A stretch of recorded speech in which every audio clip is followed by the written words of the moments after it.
जिलाते इनका सबका भी स्वागत करता हूं। साथियों, बड़े लंबे समय से बात चल रही थी कि कांग्रेस बहुत मजबूत है, कांग्रेस का कार्यकर्ता बहुत मजबूत है, कांग्रेस के नेता बहुत मजबूत है, फिर भी हम चुनाव हार जाते हैं। तो चुनाव हार क्यों जाते हैं साथियों, उस पर हमें गंभीरता से सोचना पड़ेगा। गंभीरता से इसे सोचना पड़ेगा कि मैं मंच पे अब हमारे प्रभारी जी के आने के पहले भाषण दे रहा हूं तो इसका मतलब नेता नहीं हो गया। मैं भी गांव में पैदा हुआ, छोटा सा कांग्रेस का कार्यकर्ता हूं और छोटे से कार्यकर्ता के रूप में यहां से लेकर पूरे देश में कांग्रेस के कार्यकर्ता के रूप में मैंने काम किया। साथियों, हम कमजोर क्यों हैं? कमजोर होने का कारण यह है कि 1991 में, आपके सबके यहाँ भी सोयाबीन पैदा होता है ना, 1991 में सोयाबीन का भाव था 500 रुपए कुंटल। ठीक है, फिर लगातार 2007, 2008, 2009, 10, 11, 12, 13 से लेके हम कितने पैसे में लेके आए? जैसे हमारे पहले सरपंच साहब ने कहा था कि 4000 से लेके हम 7000 रुपए कुंटल तक सोयाबीन बेचते थे। साथियों, हमारे प्रभारी जी भी हमारे बीच में वापिस आ चुके हैं, नमाज पढ़ के, आदरणीय आतिफ भाई। तो हम 7000 रुपए तक लेके आए। अगर 20 साल का हम 2010 तक का भी देखें तो 20 साल में अगर कम से कम भाव हम जोड़े तो 8 गुना रेट हुआ। 500 रुपए से 4000 मतलब 8 गुना, और अगर 6000 जोड़ लो तो 12 गुना, 6500 जोड़ लो तो 13 गुना, 5 गुना जोड़ो तो 10 गुना। अब एक बात बताओ साथियों कि 10 साल से नरेंद्र मोदी जी की सरकार है, तो 10 साल में अगर कम से कम रेट पे हम जोड़े तो 4000 रुपए कुंटल जो सोयाबीन बिकता था कम से कम, उसको 4 गुना रेट बढ़ना चाहिए था। तो 16000 का बिकना चाहिए था कि नहीं बिकना चाहिए था? खाद का भाव 4 गुना बढ़ गया, कीटनाशक का भाव 4 गुना बढ़ गया, डीजल डबल से ज्यादा हो गया, और सारी लागत 4 गुना बढ़ गई, और इनने जो आमदनी 2 गुना कर रही थी उसकी बात वहीं रह गई और हमारा रेट हो गया।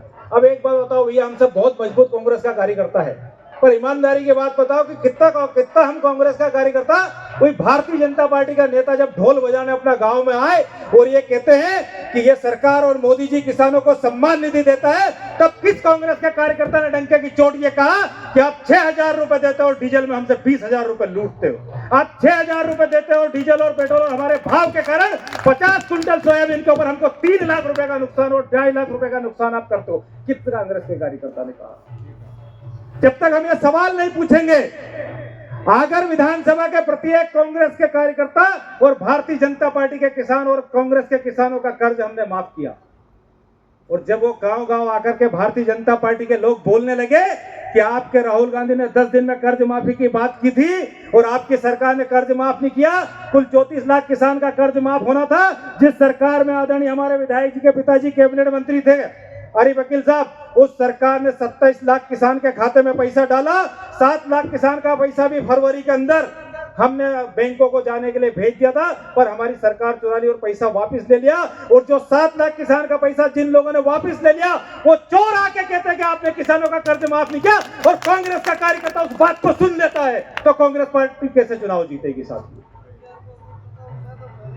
अब बात आती है साथियों, जो आजादी का आंदोलन महात्मा गांधी के नेतृत्व में, मौलाना अबुल कलाम आजाद के नेतृत्व में, सरदार पटेल के नेतृत्व में, पंडित जवाहरलाल नेहरू के नेतृत्व में, चंद्रशेखर आजाद के नेतृत्व में, शहीद भगत सिंह के नेतृत्व में, और हर आंदोलन के अंदर प्रार्थना सभा में रघुपति राघव राम राजा राम गाते हुए हमने कहा, उस पार्टी से आके लोग कहते हैं कि आपकी पार्टी तो मुस्लिमों की पार्टी, और हम लोग सुन के उनको जवाब नहीं देते। बताओ हमारी पार्टी कैसे चुनाव जीतेगी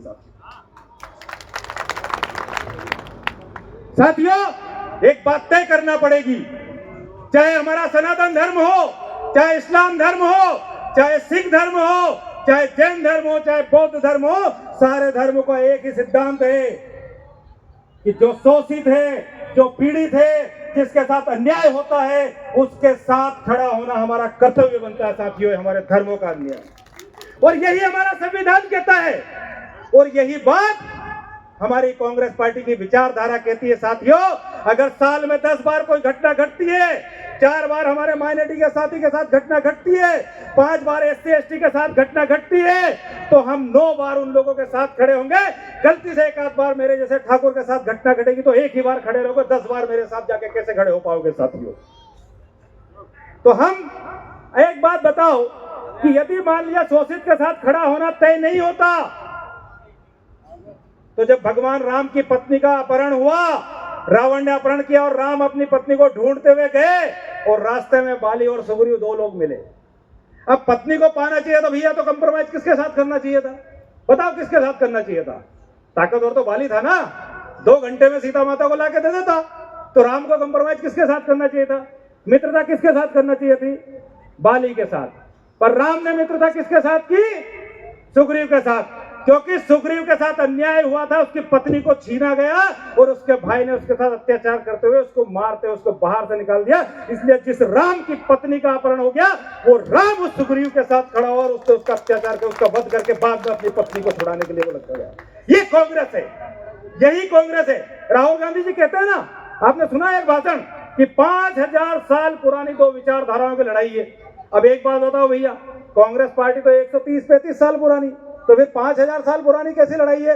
5000 साल पुरानी ये लड़ाई है कि एक तरफ देवताओं की विचारधारा, एक तरफ जो अच्छा काम करते हो, चाहे हमारे सारे धर्मों में जो सिद्धांत बताए उसकी विचारधारा, और एक तरफ दानवों की विचारधारा। तो जो अच्छे लोगों की विचारधारा है वो कांग्रेस पार्टी, जो सनातन को मानता है वो कांग्रेस पार्टी, जो इस्लाम को मानता है वो कांग्रेस पार्टी, जो सिख धर्म को मानता है वो कांग्रेस पार्टी, जो बौद्ध धर्म को मानता है वो कांग्रेस पार्टी, और जो तथाकथित लोग हम मल मास के अंदर जिस दिन मैं पैदा हुआ, मेरे पिताजी पैदा हुए, मेरे दादाजी पैदा हुए, उनके दादाजी पैदा हुए और आपके सबके पुरखे पैदा हुए, मल मास के अंदर कोई शुभ काम नहीं किया जाता और राजनीतिक स्वार्थ के लिए कोई व्यक्ति मल मास के अंदर अपनी पूर्ति करने के लिए मंदिर का निर्माण करा दे। हम सब अपने गाँव में, अपने मोहल्लों में, अपने गलियों में हमने कितने मंदिर बनाए।